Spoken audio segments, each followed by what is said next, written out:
로마서와 이신칭의 이제 이 시간은 바울의 율법 이해 그 세 번째 시간이 되겠습니다. 앞서서 바울의 율법 이해는 그 구원을 얻는 조건으로의 율법의 행위는 강력하게 거부를 했지만 언약 관계를 유지하는 조건으로의 그 율법은 상당히 긍정적으로 봤고, 또한 그 율법을 새 시대의 그리스도를 통한 완성과 성취의 관점에서 재해석을 하여 사랑과 자비와 긍휼과 용서와 희생과 또 성령의 열매와 의의 열매, 착한 삶, 선한 삶 등등으로 이렇게 재해석을 해서 오늘날 이제 이신칭의를 얻은 성도들이 이제 준수해야 될 언약적 의무로 바울이 재해석을 하였다라고 이제 설명을 했죠. 그래서 바울이 율법을 이해를 보면은 어떤 면에서는 부정적으로 보고 또 어떤 면에서는 긍정적으로 보는데, 그런 이제 문맥 이해에 따라서 잘 이해를 하시면은 큰 혼동이 없을 것입니다. 이 시간은 이제 바울의 율법 이해 세 번째인데, 그 예레미야서와 그 에스겔서에 나타난 그런 언약적 관점이 그 이제 로마서에도 그 궤도로 계승이 돼서요, 율법과 성령과의 관계, 과연 어떤 관계가 있느냐, 그런 문제를 풀어가는 열쇠가 됩니다. 이제 앞서서 살펴본 것처럼 이제 바울의 율법에 대한 그런 언약적 관점은 시내산 언약의 관점, 시내산 언약에 등장하는 그 율법의 개념, 그 관점과 관점을 개선한다라고 그랬죠. 그래서 시내산 언약에 있어서 율법은 이미 언약적 신실하심에 근거하여 하나님에 의해 애굽에서 구원을 얻은 이스라엘 백성들이 이미 구원을 얻었잖아요. 그래서 속량을 얻었다 이렇게 표현을 한다고 저번주에 살펴봤죠. 속량을 얻은 이스라엘 백성이 시내산에서 하나님과 이제 공식적인 언약 관계를 맺어서 하나님이 이스라엘의 하나님이 되고 이스라엘 하나님의 백성, 그러니까 아시리에 표현하면 아버지와 아들의 관계. 그러니까 아버지와 아들의 관계가 결국 언약적 관계예요. 그냥 관계가 좀 회복이 된 거죠. 그리고 나서 나중에 이제 율법이 부여가 된 거예요. 그래서 이 순서가 중요하다고 그랬죠. 때문에 이 시내산 언약에 있어서 율법은 구원을 얻는 조건이 아니라, 즉 율법을 지켜서 구원을 얻는 것이 아니라 이미 구원을 얻은 이스라엘 백성에게 주어지는 그런 언약적 의무, 즉 구원을 유지하는 언약적 의무라고 이제 설명을 해드렸고요. 따라서 이들이 가나안 땅에 들어가서 이제 앞으로 하나님의 통치를 실현해야 되는데, 그 통치를 실현해야 될 수단이 바로 율법인 거예요. 왜냐하면 하나님의 나라는 눈에 안 보이는 영적인 나라인데, 그 영적인 나라가 가나안 땅에서 실현되기 위해서는 그 율법을 통하여 하나님의 통치가 그 가나안 땅에 이제 실현이 되는 것이죠. 그런 관점에서 바울은 율법을 이해했고, 그 개념이 이제 로마서에도 그대로 개성이 되고요. 마찬가지로 예레미야서와 에스겔에 등장하는 그런 언약적 관점이 있어요. 그것이 이제 계속 개성이 됩니다. 예레미야 31장 31절에서 34절이 아주 중요한 구절입니다.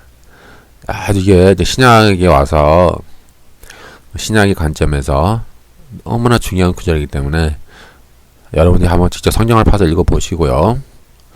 여기 보면은 여호와의 말씀이니라. 보라, 날이 이르리니 내가 이스라엘 집과 유다 집에 새 언약을 맺으리라. 이 언약은 내가 그들의 조상들의 손을 잡고 애굽 땅에서 인도하여 내던 날에 맺은 것과 같지 아니할 것은 내가 그들의 남편이 되었어도 그들이 내 언약을 깨뜨렸음이라. 그러나 그날 후에 내가 이스라엘 집과 맺을 언약은 이러하니 곧 내가 나의 법을 그들 속에 두며 그들의 마음에 기록하여 나는 그들의 하나님이 되고 그들은 내 백성이 될 것이라. 그들의 다시는 각기 이웃과 형제를 가리켜 이르기를 너는 여호와를 알라 하지 아니하리니 이는 작은 자로부터 큰 자까지 다 나를 알기 때문이라. 내가 그들의 악행을 사하고 다시는 그들의 죄를 기억하지 아니하리라. 여호와의 말씀이니라. 여기 보면 아주 중요한 개념들이 몇 개 나오죠. 보면은 새 언약이 나오죠. 새 언약. 또 이제 시내산 언약과 다른 새로운 언약의 특징이 나오죠. 특징이 나와요. 좀 볼까요? 이 시내산 언약은 옛 언약이죠. 그러니까 예레미야서에 비교하면 새 언약과 다른 옛 언약이죠. 시내산 언약은 옛 언약이었는데 돌판에 기록했죠. 그리고 양피지에 기록했죠. 그래서 그것은 이제 뭐 매년 뭐 이렇게 제사장들이 읽고 뭐 레인들이 읽고 이렇게 교육을 했겠죠. 그리고 백성들은 하나님과의 언약을 맺었는데 결국 그 언약을 깨트렸어요. 깨트렸죠. 그래서 바알 숭배하고 결국은 나라가 망했잖아요. 결국 깨트린 거예요, 결론은. 그래서 하나님은 예레미야를 통해서 이제 백성들과 새 언약을 맺을 새로운 시대가 도래할 것이다 라고 예언을 하는 거예요. 아주 중요한 예언이거든요. 그래서 하나님의 법을 이제 백성의 속에 두고 마음에 기록한다라는 거예요. 이게 무슨 얘기냐면 시내산 언약은 돌 위에 기록했잖아요. 돌판 위에. 그러나 이제 새 언약은 백성의 마음 속에 내가 기록하겠다. 그 심비, 마음의 비석에, 마음속에 기록하겠다라고 하는 거예요. 그래서 하나님의 법을 마음에 기록하는 것은 우리 속사람에 기록하는 것과 같은데 이는 성령으로 인한 성품과 또한 생각의 전인격적인 변화를 도모하여 하나님의 법을 외부의 강제 없이 자발적으로 또 지속적으로 또 본질적으로 준행하는 것을 의미하는 거예요. 그러니까 이제 이게 율법의 준수, 잘 보면 하나님의 법이라고 나오잖아요. 그러니까 이것이 어떤 율법이 제 해석이 되는 거죠. 그리고 그 하나님의 법을 지킬 때 어떤 형식적으로 지키는 것이 아닌 이 바리새인들처럼 어떤 보여주기 위해서 또 연출하기 위해서 또 하나님과의 그런 긴밀한 관계가 단절된 상태에서 지키는 것이 아니라 우리 마음에 기록한다는 것은 하나님의 법을 내 스스로가 하는 거죠. 자발적으로, 본질적으로 하나님과 깊은 인격적 관계 안에서 하나님의 법을 지키는 거예요.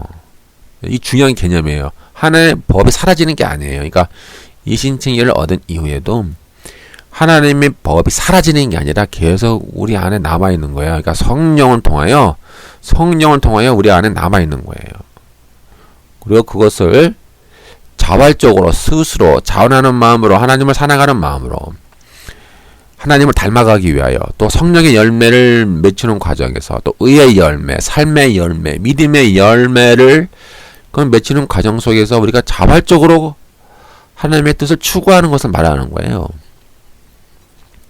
그리고 백성들은 죄 사함을 받고 성령의 역사로 말미암아 그 신령한 은혜를 체험함으로 그 직접적으로 하나님과 교제하며 이제 그분을 알게 되는 거예요. 여기 보니까 작은 자부터 큰 자까지 다 나를 알기 때문이다. 여기서 안다는 것은 야다죠. 야다. 히브리어 야다. 그 체험적인 지식이에요. 즉 이신칭이라고 하는 것은 우리가 성령을 통해 우리가 거듭나고 중생하며 이 땅에 실현된 천국에 들어가잖아요. 우리가 하나님 통치를 받죠. 그럼 말미암아 우리가 하나님 그때부터 이제 본격적으로 인격적 관계로서 하나님을 체험하는 거예요. 우리가 하나님과 동행하고 하나님을 만나고 하나님과 영적인 교제를 지속적으로 하면서 우리의 삶 속에서 하나님을 아는 거예요. 체험적으로. 이것이 엄청난 새 언약의 시대의 특징을 말하는 거예요. 이것이 계속 로마서의 그 개념이 이어져요. 그래서 로마서에 보면 계속 성령이 나오는 거예요. 예? 성령이 나와라. 성령이 계속 나와요. 성령을 통해서 네 안에 육신의 정욕을 죽여라. 네 안에 있는 죄성을 죽여라. 죄성을 죽이지 않고 네가 죄의 지배를 계속 받으면은 심판을 받는다. 그러나 너희가 죄성을 죽이고 성령을 따라 행하여 너희가 성령의 열매를 맺혀서 선한 열매, 삶의 열매, 믿음의 열매, 의의 열매를 너희가 맺혀 나가면 그 결국은 영생으로 인도한다. 이런 아주 강력한 그 메시지를 로마서에서 주고 있죠. 이처럼 이제 예레미야서에서 말하는 새 언약은 구원을 얻는 조건으로 하나님의 법을 지키는 게 아니잖아요. 보니까 하나님의 법이 나오는데 이것은 그 로마서에서 등장하는 그 어떤 율법과 비슷한 개념일 수도 있어요. 그러니까 할례법을 의미하는 그런 율법이 아니라, 즉 구원을 얻는 조건으로의 율법이 아니라 언약적 의무로서의 율법. 바울이 재해석한 거 있잖아요. 바울의 율법을 재해석한 율법의 본질. 그것과 같은 개념이에요. 그래서 예레미야서에서는 예레미야서에서 말하는 새 언약은 그런 구원을 얻는 조건이 아니라 이미 은혜로 구원을 이리로 얻었잖아요. 얻어서 그런 언약적 관계를 유지하는 조건으로서의 그런 언약적 관점에서 하나님의 법을 이들이 스스로 하는 거예요. 스스로. 하나님이 그 법을 우리들의 마음속에 기록하잖아요. 우리 마음속에 신비에. 그래서 우리가 하나님의 법을 추구하는 거예요. 그 언약 관계를 유지하는 거예요. 유지.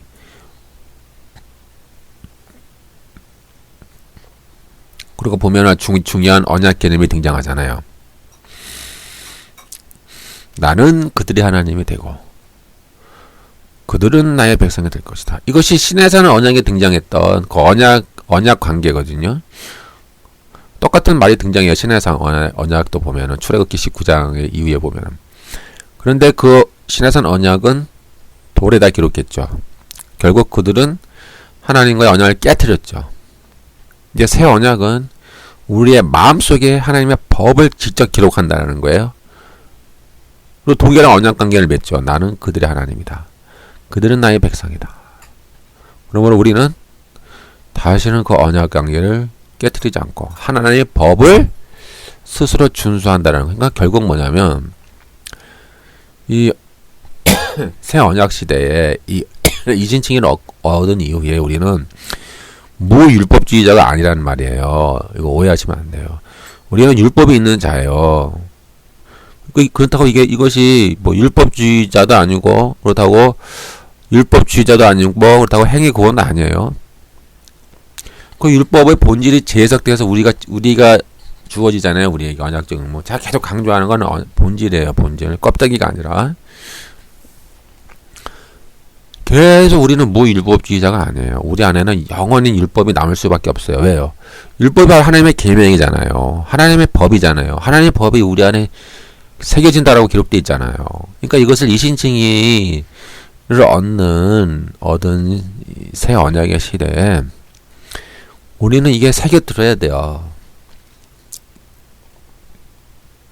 이러한 이제 예레미야의 이런 종말론적 전망은 이제 에스겔서에도 나타나요. 유사합니다. 아주. 에스겔 36장 25절에서 28절. 맑은 물을 너에게 뿌려서 너희로 정결하게 하되 곧 너희 모든 더러운 것에서와 모든 우상 숭배에서 너희를 정결하게 할 것이며 또 새 영을 너희 속에 두고 새 마음을 너희 너희에게 주되 너희 육신에서 굳은 마음을 제거하고 부드러운 마음을 줄 것이며 또 내 신을 너희 속에 두어 너희로 내 율례를 행하게 하리니 너희가 내 규례를 지켜 행할지라.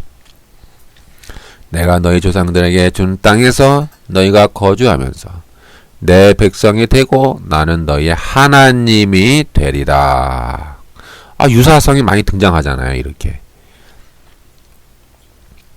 여기 에스겔에 보면은 여기도 언약적 관점이 나오죠.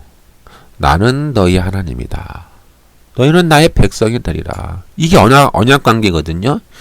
여기서 예레미야에서도 등장했는데 똑같이 등장하는 거예요. 이런 언약적 관점에서 하나님이 백성에게 굳은 마음을 제거한다는 거예요. 그러니까 완악한 마음을 제거하고 그 안에 새 영, 하나님의 신, 새 마음, 부드러운 마음을 준다라는 거예요. 이거 뭐예요?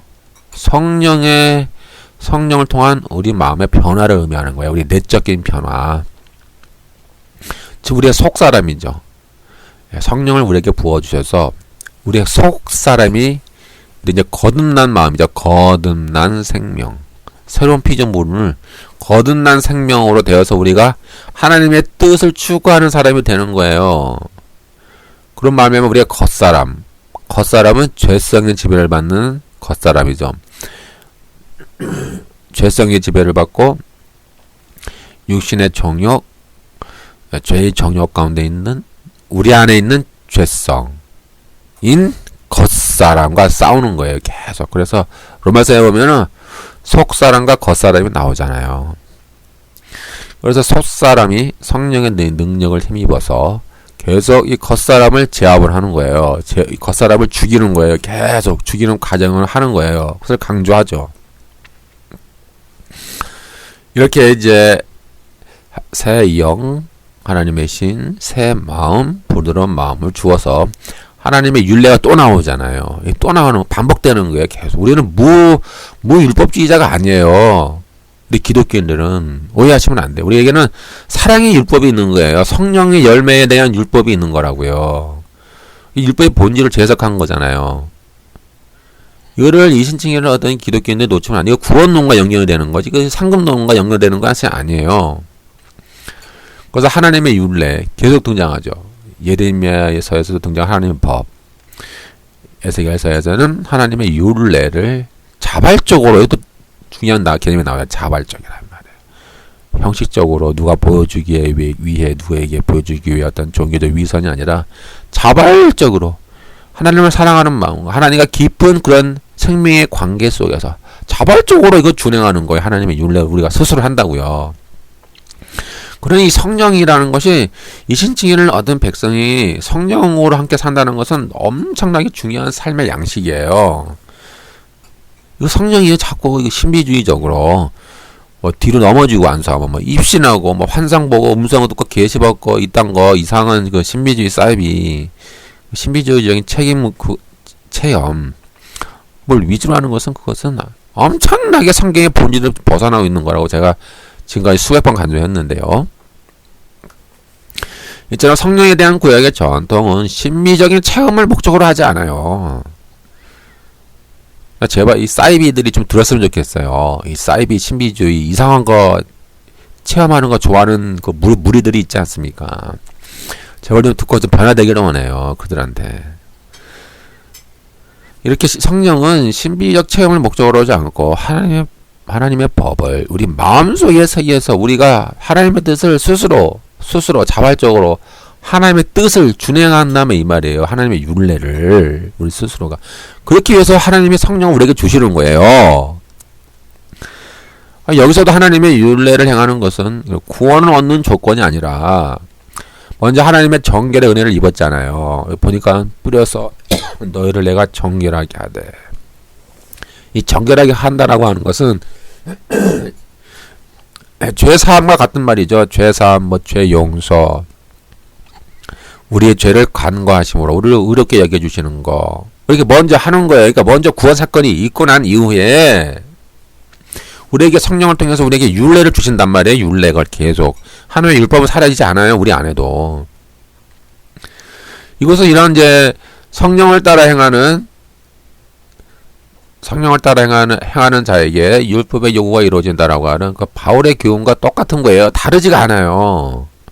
그래서 제가 로마서에는 예레미야서와 이 에스겔서의 그런 관점들이 흐른다고 제가 계속 강조했잖아요. 이런 언약적 관점이 흐른단 말이에요.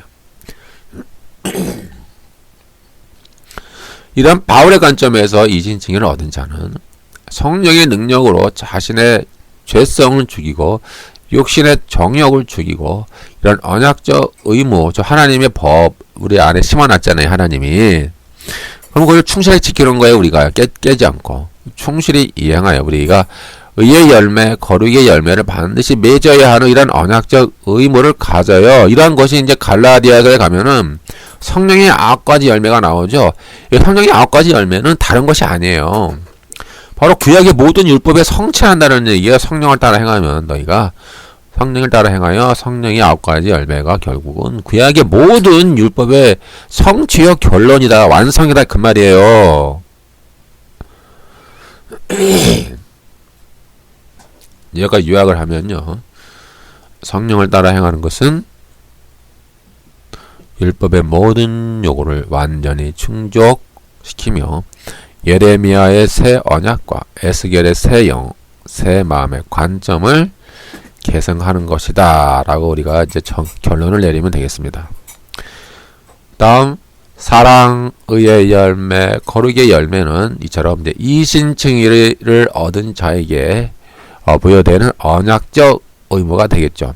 이처럼 바울에게 있어서 언약 관계를 유지하는 조건으로의 율법의 준수는 시내산 언약, 예레미야와 에스겔의 새 언약의 전망을 그대로 계승하고 이어져 있습니다. 이러한 율법, 이제 율법은 언약의 완성과 성취의 관점에 따라 의의 열매, 거룩함의 열매, 사랑, 자비, 긍휼로 재해석되어지며 이것은 여전히 이신칭의를 얻은 신자에게 언약 관계를 유지하는 조건으로서의 지켜야 하는 언약적 의무의 성격을 갖습니다. 그래서 바울이 로마서 5장, 6장, 7장, 8장 거의 전체 12, 13, 14, 15 거의 전체에서 이 이신칭의를 얻은 이 로마의 그리스도인들에게 지켜야 할 그 윤리적인 의 이를 엄청나게 강조를 해요. 즉 야고보서에서 강조한 우리는 입술로뿐만 아니라 우리가 행함으로 의롭다 함을 받느니라 하는 그 야고보서와 전혀 충돌하지 않아요. 로마서와 야고보서나 복음서나 똑같은 복음의 내용이 흐르고 있는 거야. 서로 일치가 돼요. 근데 이상하게 많은 사람들이 그것을 서로 오해해서 일치로 이렇게 같은 맥락이 흐르는데 그렇게 일치적으로 못 봐요. 막 다르게 본단 말이에요. 야고보서는 따로, 로마서 따로, 공감모험서 따로 보고. 전혀 그것이 아닌데요. 제가 보는 관점에서는 다 일치가 돼요. 똑같은 성경이고 똑같은 맥락이 흐르는 거예요. 그래서 제가 이렇게 강조하는 것은 이 강의를 듣는 분들이 있고 성경을 이렇게 통일되게 보면 좋겠다 이 말이야. 통일되게. 루터가 야고보서를 이해를 못했잖아요. 그 루터의 잘못이죠. 그건 그의 한계예요. 그는 로마서와 갈라디아서를 소중하게 여겼지만 루터는 예를 들어서 그는 야고보서를 이해를 못한 거예요. 그는 공간복음서를 이해 못했어요. 공간복음서나 유다서나 똑같은 복음의 내용이 흐르고 있어요. 어차피. 그러니까 칭의의 관점이 제가 두 가지가 있다고 항상 말씀드렸잖아요. 믿음을 통하여 하나님께로부터 받는 칭의가 있고 또 우리가 거룩한 삶을 삶으로 우리가 하나님으로부터 의롭다 여겨짐을 받는 칭의의 개념 두 가지가 있는 거예요. 이것은 우리가 행함으로 받는 칭의죠. 우리가 의의 열매를 맺어서 하나님께 드리는 그런 거룩한 산 제사의 성격을 갖는 거예요. 우리가 하나님께 드리는 거룩한 산 제사라고요. 의의 열매가. 따라서 이제 로마서 6장 19절 쭉 볼게요. 너의 육신이 연약함으로 내가 사람의 예대로 말하노니 전에 너희가 너희 지체를 부정과 볼법에 내주어 불법에 이른 것 같이 이제는 너의 지체를 의에게 종으로 내주어 거룩함에 이르라. 이것은 이제 이신칭의를 얻은 자에게 바울이 계속 요구하는 거예요. 너의 결론은 거룩함이다. 의에게 종으로 내주어라. 그 옛날에 살다 삶의 방식을 끊어라 이 말이에요. 너희가 옛날에 죄를 짓고 더럽게 살지 않았냐. 너희가 수많은 우상숭배뿐만 아니라 육체 정욕 가운데서 너희가 죄 가운데 살지 않았냐. 그거 당연히 끊어야지. 이신칭을 얻었으면 당연히 그걸 끊어야지. 왜 자꾸 죄 반복하냐. 그 말이에요. 예? 아니 무한대로 죄를 지어도 회개만 하면 무한대로 용서해 주시니 그까지 죄가 뭔 상관이냐, 뭔 대수냐, 회개만 하면 되는 것이지 라고 생각하는 오늘날 이 타락한 기중이 아닙니까? 예? 죄가 뭐 대수야. 회개만 하면 되지. 다 용서해 주시는데 무한대로 용서해 주시는데 적당히 사는 거야. 그냥 세상과 어울려서 적당히 살아서 돈만 많이 벌면 돼. 교회에다 헌금만 많이 하면 그것은 하나님의 축복이지. 이렇게 생각하는 이런 타락한 이 개신교의 무리들이 있잖아요. 교회 안에. 그건 성경과 떠난 거예요. 관점이. 바울은 그러잖아요. 너희 부정과 불법을 내주었던 그런 옛날의 삶을 청산해라. 완전히 단절하라. 완전히. 예? 0.0000001%도 옛날의 삶을 돌아보지 말라라는 거예요. 의에게 종으로 100% 너희 몸을 의에게 종으로 들여 거룩함에 이르라는 거예요. 하나님이 죄를 지어도 무한대로 용서해 주시니 그까짓 게 뭐 죄가 대수냐. 회개만 하면 되는 것이지 라고 생각하는 오늘날의 타락한 가르침들이 교회 안에 있어서 번지고 있으니 교회가 타락하고 욕을 먹는 거예요. 제가 비판하는 것을 오해는 하지 마시고요. 성경을 한번 잘 보자고요. 뭐라고 말하는지. 로마서 12장 1절. 그러므로 형제들아 내가 하나님의 모든 자비하심으로 너희를 권하노니 너의 몸을 하나님의 기뻐하시는 거룩한 산 제물로 드리라. 이것이 너희가 드릴 영적 예배니라. 2절. 너희는 이 세대를 본받지 말고 오직 마음을 새롭게 함으로 변화를 받아 하나님의 선하시고 기뻐하시고 온전하신 뜻이 무엇인지 분별하도록 하라. 이처럼 이신칭의를 얻은 자는 우리의 지체를 의에게 종으로 내주어 거룩함에 이르라는 언약적 의무를 부여받죠. 이것이 다 언약적 의무예요. 거룩함에 이르라. 거룩한 산제물로 드려라. 이 세대를 본받지 마라. 하나님의 기뻐하시고 선하신 뜻이 무엇인지 분별하라. 기타 등등. 이 모든 것이 언약적 의무예요. 결국 뭐예요? 너희가 성령을 따라 살며 성령을 추구하며 성령 안에서 성령과 함께 성령을 따라 행하면서 너희가 거룩함을 이루어라라고 계속 이 언약적 의무를 우리에게 명령하잖아요. 이러한 언약적 의무는 죄와의 철저한 단절을 요구합니다. 우리는 부정과 불법에서 완전히 떠나야 됩니다. 우리가 만약 이신칭의를 얻었다 할지라도 육신대로 살면 죄의 지배를 받는 삶의 양식이죠. 바디가 아니라고 그랬어요. 제가 수천번 강조했는데 육신대로 살면 언약 관계를 깨뜨리는 것이 되기 때문에 반드시 죽는다라고 바울은 경고합니다. 로마서 8장 13절. 너희가 육신대로 살면 반드시 죽을 것이로되 영으로서 몸의 행실을 죽이면 살리리니. 너희가 누굴까요? 이신칭을 얻은 사람, 로마의 교인들. 저는 그래서요, 이 칭의, 이 디카요신의 이 의의 개념을 저는 법정적 의미로 보는 것을 좀 반대해요. 주로 조직신앙이나 조직신학이나 이 교리적인 접근으로 하면은 이 법정적 의미다, 칭의는. 그래서 한 번 구원은 영원한 구원이다. 이것도 아까 전에 말씀드렸죠.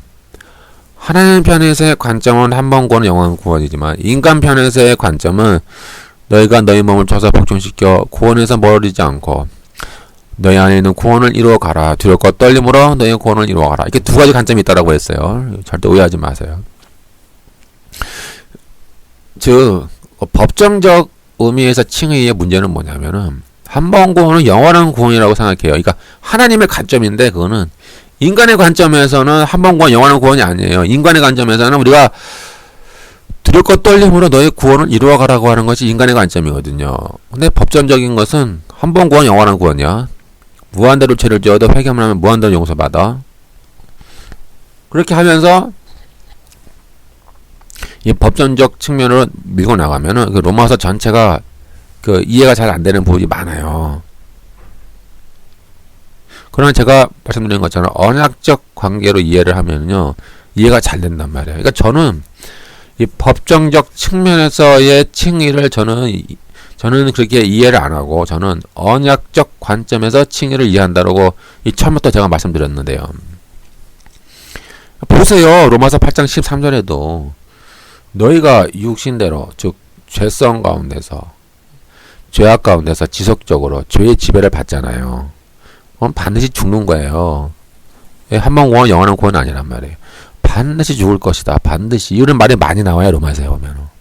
지금 이신칭의를 얻는 자에게 바울이 경고하는 거예요. 너는 죽을 수 있는 가능성이 있다라는 거예요. 지금 열려놓은 거예요. 그러니까 교리적으로 접근하면은 뭐 칼빈주의든 뭐 어떤 교리적으로 접근하면은 한 번 구원은 영원한 구원, 뭐 적당히 살아도 괜찮아. 하나님 알아서 해주시겠지. 하나님의 예정을 입은 백성들은 하나님 알아서 다 구원시켜 주셔. 걱정하지 마 그냥.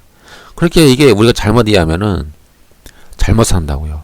그러나 우리 앞에서 제가 강조한 것처럼 이 예레미야서나 에스겔서에 보면은 성령을 통하여 우리 안에 하나님이 우리의 마음속에 하나님의 율례를 우리 마음속에 새겨 준다라고 기록되어 있잖아요. 그게 새 언약의 특징인데. 우리는 그에 따라서 자발적으로 하나님의 율례를 우리는 계속 지켜야 되는 언약적 의무가 주어진다라고 분명히 강조했잖아요. 근데 그렇게 하지 않으면 어떻게 되냐 이 말이에요. 그렇게 되지 않으면 죽는다라는 거예요. 언약 관계를 깨트려 버리니까. 물론 하나님의 진정한 백성은 우리가 눈으로 구별을 못하죠. 정말 하나님의 진정한 백성은 언약 관계를 안 깨트려요. 죄를 지을 수가 없는 거예요. 예? 딱 겉으로 보면 알잖아요. 진정한 하나님의 백성이 어떻게 우리가 육구 안의 눈으로 구별할 수 있느냐. 교회 안에 있는 수많은 사람들 중에 간단해요. 죄를 무서워하고 죄와 싸우고 세명 걸고 죄와 싸우고 죄를 두려워하고 죄성과 싸우고 그런 사람이 결국 거듭난 사람이에요. 정말 하나님의 백성이에요. 죄를 무서워하는 사람. 다른 거 없어요. 그런 사람에게는 하나님이 진정한 그 사람들은 그들에게는 구원의 확신이 있고 구원이 보장된 거죠. 그러나 교회에 나온다고 할지라도 보면은 죄를 우습게 여기는 사람들 많잖아요. 적당히 죄를 지어도 괜찮아. 무한대로 죄를 지어도 무한대로 회개만 하면은 무한대로 용서해 주셔라고 생각하는 이 무리들. 그렇게 잘못된 가르침을 가르치는 목사들. 그렇게 행하는 교인들. 이게 죄를 우습게 여기는 사람들은 이건 구원받는 백성이라 할 수 없는 거 이미. 아주 두려운 얘기예요. 바울이 말하잖아요. 너희가 육신대로 살며 너희가 죄악 가운데 거하면 너는 죽는다. 이신칭이 그딴 거? 한 번 구원 영원한 구원? 그딴 거 믿지 마. 그건 하나님 편에서의 구원이지 너희 편에서의 구원은 너희가 죄와 싸우는 거야. 너희가 죄와 싸우지 않아서 너희가 죄 가운데 가면 너희는 죽어. 이신칭이? 한 번 구원 영원한 구원? 뭐 법전적 측면? 법전적 측면이 뭔 소용이 있어요. 하나님 정말 그 사람을 법정적 측면에서 선언하셨어요. 너는 의롭다. 영원한 너는 하나님의 백성이다. 하고 선언하셨어요. 그러면 그 사람은 어떻게 살아야 돼요? 거룩하게 살아야죠. 죄를 두려워하고 죄를 아주 무서워하고 죄만 보면 몸에 경기가 일어나요. 죄만 보면은요 막 입에서 막 거품이 나고요. 죄만 보면은요 몸에 발발 떠오르고요. 죄만 보면은 막 생명을 걸고 싸우는 거예요. 한치의 죄도 용납을 할 수가 없는 거예요. 예? 만약에 진짜 이 법정적 측면에서 정말 하나님의 칭의를 선언받은 사람이라 하면은 정말 죄를 보면은 정말 두려워하고 벌벌 떠면서 죄하고 싸우는 사람이라고요. 진정 의미에서 본다면. 그런데 한 번 구원은 영원한 구원. 죄가 그까짓 뭔 대수요. 회개하면 되지. 이렇게 죄를 가볍게 여기고 인간이 뭐 완벽한 존재가 될 수 없잖아. 적당히 사는 거야. 적당히 살다가 잘 먹고 잘 사고 축복받아서 잘 먹고 잘 살면 좋아. 그건 어차피 죽으면 천당가. 이러한 신앙과는 그가 법정적 측면을 받았다고 할지라도 그 의미가 없는 거예요. 그거는 예? 법정적 의미가 없는 거예요. 너희가 육신대로 가면 너는 반드시 죽는다라는 거야. 죽는다. 반면 영으로서 성령이죠. 성령을 통하여 너의 몸의 행실을 죽이면 너희가 산다라는 얘기예요. 이거 구원론이에요. 구원론. 상급론이 아니에요. 성령으로 너희 몸의 행실을 죽이면 산다. 이처럼 바울은 이 말하는 핵심을 잘 잡으세요. 그래서 제가 그래서 언약적 관점에서 보는 거예요. 저는 이게 법정적 측면의 층기가 저는 없다라고 봐요. 로마서에는. 물론 이제 교리적으로 만들겠죠. 인간이 교리적으로 뭐 이것저것 짜집기 해가지고 뭐 만들 수는 있겠죠. 조직신학적으로. 그러나 제가 보는 한 로마서에는 그건 등장하지는 않아요. 결론 내립니다. 1세기 전통의 유대교는 언약적 신율주의자가 아니라 구원을 얻는 조건으로 율법을 준수한 펠라기우스 이단이었습니다. 반면 사도 바울의 율법과는 언약적 관점의 구약의 전통 위에 서 있었죠. 이런 사도 바울의 언약적 관점은 신해산 언약, 예레미야의 새 언약, 에스겔의 새 영, 새 마음의 전통 위에 있으며 율법징의 성령과의 관계를 풀어가는 중요한 열쇠가 됩니다.